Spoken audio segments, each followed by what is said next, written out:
البث المباشر لمباراة مصر وجنوب أفريقيا. بداية الشوط الأول من المباراة. الدقيقة 2 تمريرات قصيرة بين أقدام لاعبي جنوب أفريقيا. الدقيقة الثالثة تمريرة من محمد صلاح لكن دفاع جنوب أفريقيا قطعها قبل أن تصل إلى مرموش. الدقيقة الرابعة عرضية من مبيتة لاعب جنوب أفريقيا تصل سهلة في يد محمد الشناوي حارس مصر. الدقيقة الخامسة عرضية من تريزيجيه من خارج منطقة الجزاء تصدى لها دفاع جنوب أفريقيا. الدقيقة السادسة هجمة لصالح منتخب مصر لكن دفاع جنوب أفريقيا تصدى لمحاولة مرموش وخرجت الكرة إلى خارج الملعب بعد ذلك. الدقيقة 8 هجمة لصالح جنوب أفريقيا وصلت سهلة على يد محمد الشناوي. دقيقة 10 هجمة مرتدة لصالح مصر لكن تمريرة محمد صلاح إلى محمد حمدي لم تكن دقيقة وقطعها دفاع جنوب أفريقيا. الدقيقة 11 تمريرة من زيزو ضربت دفاع جنوب أفريقيا وصلت عند هاني مررها عرضية مرت من أمام محمد صلاح لتضع فرصة هدف أول على منتخب مصر. في الدقيقة 11 تم ضياع فرصة الهدف الأول على منتخب مصر. الدقيقة 13 سيطرة لمنتخب مصر على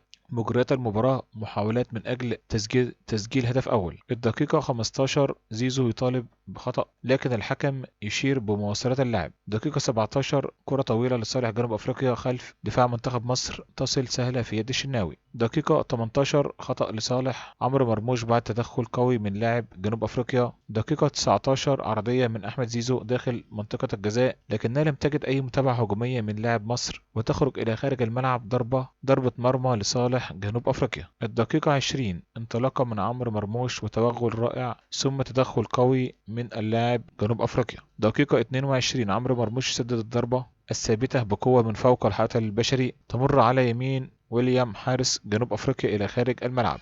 الدقيقة 24 تمريرة من تريزيجيه داخل منطقة الجزاء لكن دفاع جنوب أفريقيا قطع الكرة وخرجت ركنية لصالح مصر. دقيقة 25 ركنية لصالح مصر ينفذها زيزو محاولة من محمد حمدي ولكن كرته لم تشكل خطورة على مرمى ويليامز وتخرج إلى خارج الملعب. الدقيقة 27 منتخب مصر يحاول السيطرة على وسط الملعب. دقيقة 28 هجمة لصالح جنوب أفريقيا تصدى لها دفاع مصر ثم تمريرة طويلة وصلت سهلة على يد حارس جنوب أفريقيا. دقيقة 29 فرصة لجنوب أفريقيا كرة طويلة تصل إلى لاعب جنوب أفريقيا يستلمها ويسددها أرضية تصدى لها محمد الشناوي. كارت أصفر في الدقيقة 31 الحكم يشير بطاقة صفراء لياسر إبراهيم واعتراضه من لاعبي منتخب مصر. دقيقة 32 تسلل على فوستر لاعب جنوب أفريقيا. 34 رغم سيطرة منتخب مصر لكنه لم يهدد مرمى جنوب أفريقيا باستثناء الكرة التي سددها مرموش من ضربة ثابتة.